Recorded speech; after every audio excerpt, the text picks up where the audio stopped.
Assalamualaikum warahmatullahi wabarakatuh. Di balik gemerlap Kamboja yang tak pernah tidur, tersimpan kisah kelam tentang seorang TKW asal Medan yang dinyatakan meninggal di meja operasi. Namun 3 jam kemudian ia bangkit, bukan hanya hidup kembali, tapi membawa dendam yang membara untuk membongkar sindikat perdagangan manusia. Siapkan hati Anda, karena kisah ini bukan sekadar nyata, tapi juga menggetarkan jiwa. TKW asal Medan bangkit setelah 3 jam dinyatakan meninggal di meja bedah Kamboja.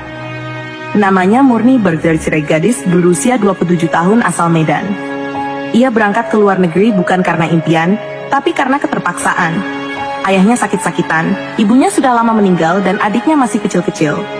Jalan satu-satunya adalah jadi TKW, yang katanya menjanjikan masa depan cerah. Tapi siapa sangka, niat baik itu justru menjerumuskannya dalam mimpi buruk yang tidak pernah ia bayangkan. Murni diberangkatkan lewat jalur ilegal. Ia dijanjikan bekerja sebagai asisten rumah tangga di Phnom Penh, ibu kota Kamboja. Tapi setelah sampai di sana, kenyataannya berbeda jauh. Ia dan beberapa perempuan lain dimasukkan ke dalam sebuah bangunan besar tak berpelang, dijaga oleh pria-pria bertubuh kekar dan bersenjata. Handphone mereka disita, paspor hilang entah kemana. Hari-hari mereka diisi dengan kerja paksa, kadang sebagai pembersih pabrik, kadang disuruh melayani tamu-tamu asing. Murni mencoba kabur, tapi gagal. Ia dipukuli sampai tak sadarkan diri. Sejak saat itu, ia tahu hidupnya tak lagi berada di tangannya sendiri. Sampai suatu malam, ia dipanggil oleh penjaga dan dibawa ke ruang bawah tanah. Di sana, lampu-lampu menyala terang dan aroma antiseptik menyengat hidung. Ia melihat beberapa gadis lain menangis di pojokan, tubuh mereka lemas, dengan bekas jahitan di bagian pinggang. Salah satu dari mereka menggumamkan sesuatu sambil menangis. Ginjalku, ginjalku diambil. Murni mencoba melawan, tapi tubuhnya masih lemah. Ia disuntik dengan cairan bius, dan pandangannya mulai gelap. Sebelum benar-benar tak sadarkan diri, ia sempat melihat seorang pria berkacamata tebal dengan jas putih berkata, "Pasien berikutnya, perempuan Indonesia. Ginjalnya masih bagus." Detik selanjutnya, semuanya gelap. Waktu berjalan pelan. Entah berapa lama ia tak sadar, tapi saat matanya terbuka, yang pertama kali ia lihat adalah langit-langit ruangan operasi. Kaku, dingin, bau darah dan alkohol masih menyengat.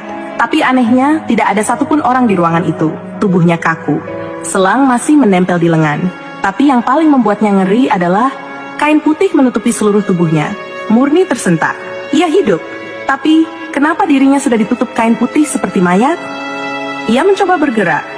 Sakit seperti ditusuk-tusuk, tapi rasa panik mengalahkan rasa sakit. Ia buka kain itu perlahan, lalu terduduk lemas sambil menangis. Dalam hati ia berdoa, "Ya Tuhan, kenapa aku belum mati? Apa yang kau mau dari aku?" Tak lama kemudian, masuk, membawa nampan logam. Tapi ketika melihat Murni duduk di meja bedah dengan tubuh berlumur darah dan kain putih melorot ke lantai, perawat itu menjerit histeris. "Ah, hantu! Bangkit! Dia hidup!" Teriaknya sambil lari terbirit-birit. Suasana rumah sakit jadi panik. Beberapa dokter dan penjaga masuk tergesa-gesa. Mereka semua melihat Murni yang kini sudah berdiri gemetar. Salah satu dokter berteriak, "Dia sudah dinyatakan mati 3 jam yang lalu. Mustahil ini terjadi." Tapi Murni benar-benar hidup. Tubuhnya masih bernapas, jantungnya berdetak, dan matanya menatap penuh ketakutan. Namun ia tak bisa bicara.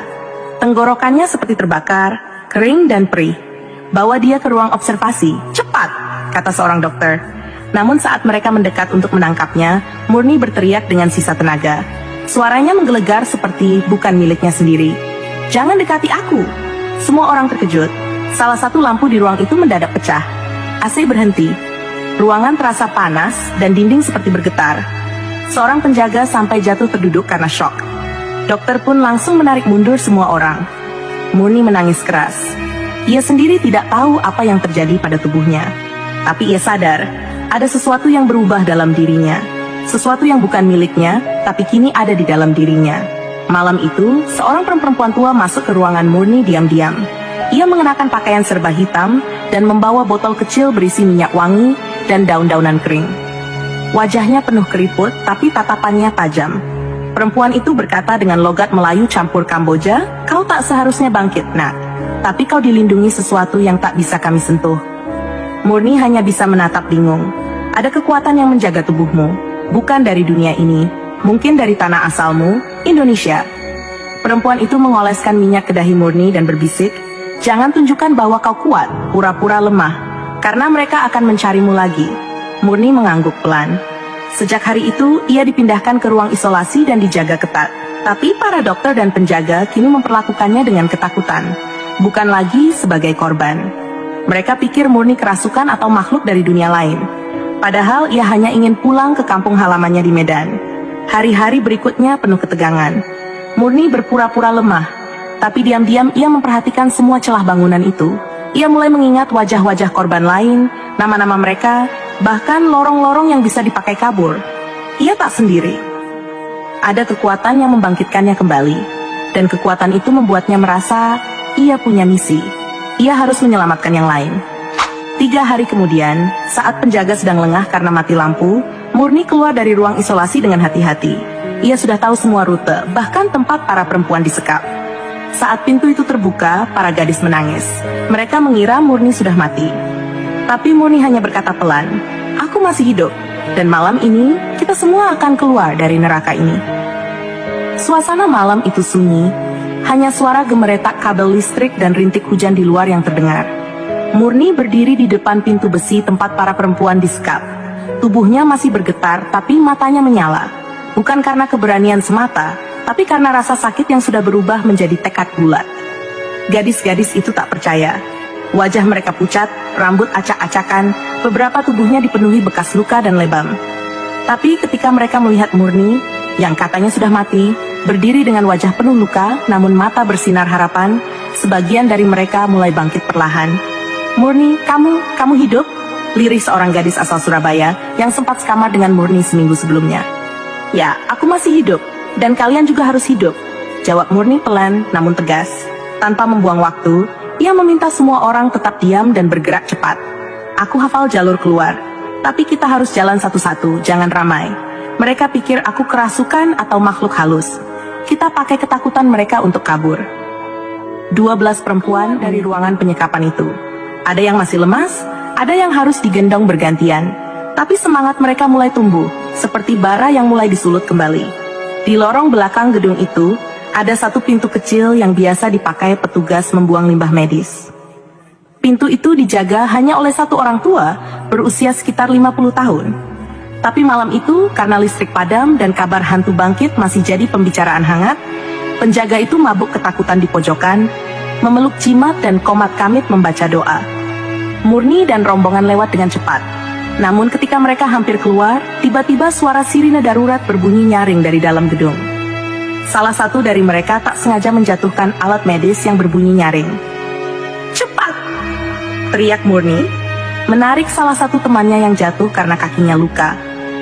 Beberapa penjaga mulai mengejar dari arah dalam.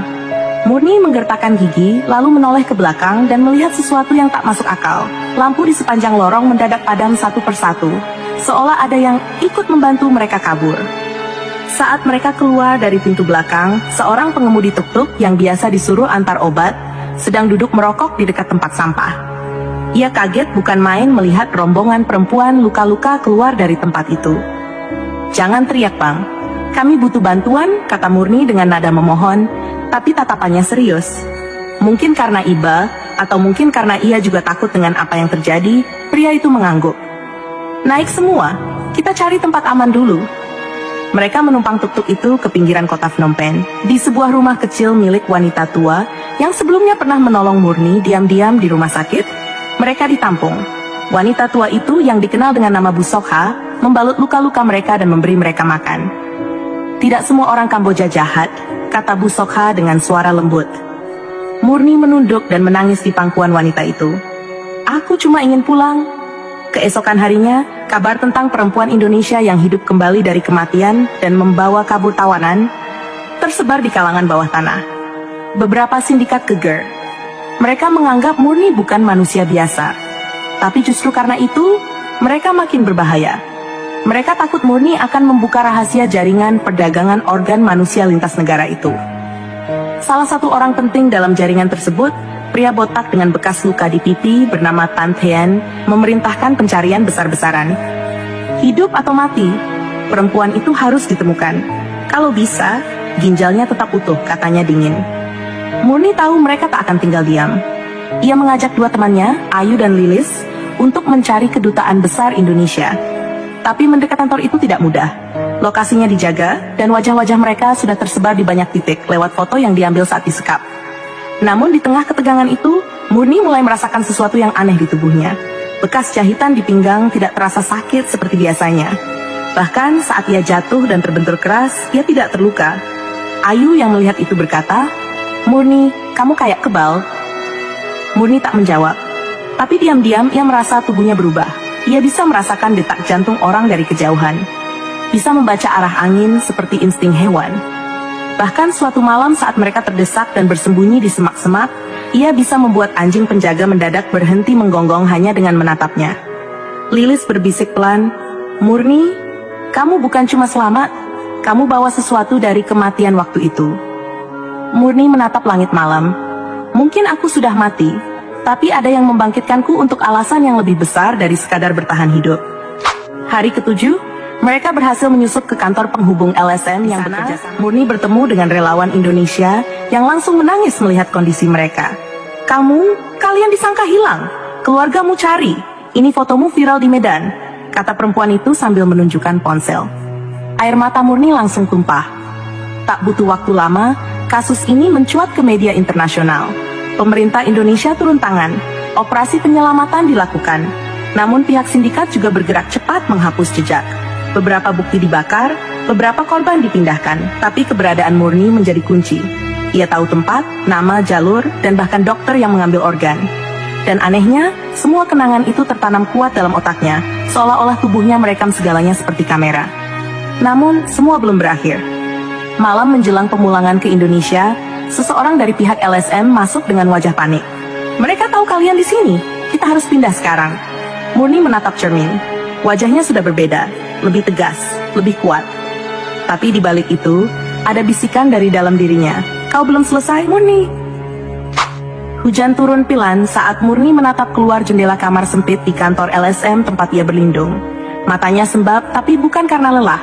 Ia sadar, pulang ke Indonesia belum tentu mengakhiri semua. Bahkan mungkin justru disinilah semuanya baru dimulai. Malam itu, mereka semua dipindahkan ke tempat perlindungan rahasia di luar kota. Naik mobil van yang dikawal relawan, Murni duduk diam di kursi tengah. Ayu dan Lilis di sampingnya tertidur, tapi Murni tetap terjaga. Ia merasa sesuatu sedang mengawasi, entah dari langit, entah dari dalam dirinya sendiri. Ketika mobil berhenti di sebuah rumah kayu 2 lantai, seorang pria bule tinggi besar langsung menyambut. "I'm David dari UNCR. Kami sudah dapat laporan tentang kamu, Murni. You're very special," katanya dalam bahasa Inggris yang cukup pelan. Murni hanya mengangguk. Ia tak begitu paham maksud spesial itu, tapi perasaan aneh itu kembali muncul. Seperti tubuhnya bisa mendeteksi siapa yang tulus dan siapa yang berbohong. Di dalam rumah itu, mereka diberikan baju bersih dan makanan hangat. Tapi malamnya, David memanggil Murni untuk bicara berdua. "Ada sesuatu yang kamu bawa sejak kamu bangkit. Para dokter yang memeriksamu bilang, tidak ada organ yang hilang. Jahitanmu rapi, tapi seperti tidak pernah dibuka. Bahkan ginjalmu masih utuh." "Itu mustahil," ujar David serius. Murni menunduk. "Saya juga nggak tahu, tapi saya rasa waktu saya mati, saya lihat sesuatu. Tempat gelap, tapi ada suara yang bilang saya belum boleh pergi. Katanya saya harus menghentikan mereka." David memandangnya dalam-dalam. "Kalau kamu mau, kami bisa mengirimmu pulang. Tapi kalau kamu bertahan di sini, kamu mungkin bisa membantu menghancurkan jaringan mereka dari dalam." Murni diam. Ia memejamkan mata. Dalam pikirannya terbayang wajah-wajah perempuan yang belum sempat ia selamatkan. Dan wajah para dokter yang tertawa saat memegang pisau bedah. "Aku nggak akan pulang sebelum mereka semua ditangkap," jawabnya pelan namun tegas. Besoknya, Murni memulai pelatihan dasar dari tim investigasi internasional. Ia dilatih untuk menyamar, memata-matai, dan mengumpulkan data. Tapi di luar semua itu, yang paling mengejutkan adalah tubuh Murni bereaksi sangat cepat terhadap semua pelatihan. Seperti ada kekuatan tersembunyi yang bangkit di setiap situasi terdesak. Selama 2 minggu, Murni menyamar sebagai petugas kebersihan di sebuah rumah sakit swasta yang dicurigai sebagai pusat operasi sindikat. Ia berpura-pura tuli dan bisu agar tak banyak ditanya, tapi matanya tajam. Ia mencatat setiap wajah, setiap pintu ruang rahasia, dan setiap malam mendengar tangisan yang tersembunyi di balik dinding. Suatu malam, ia mendengar suara yang tak asing, tangisan lirih seorang anak perempuan.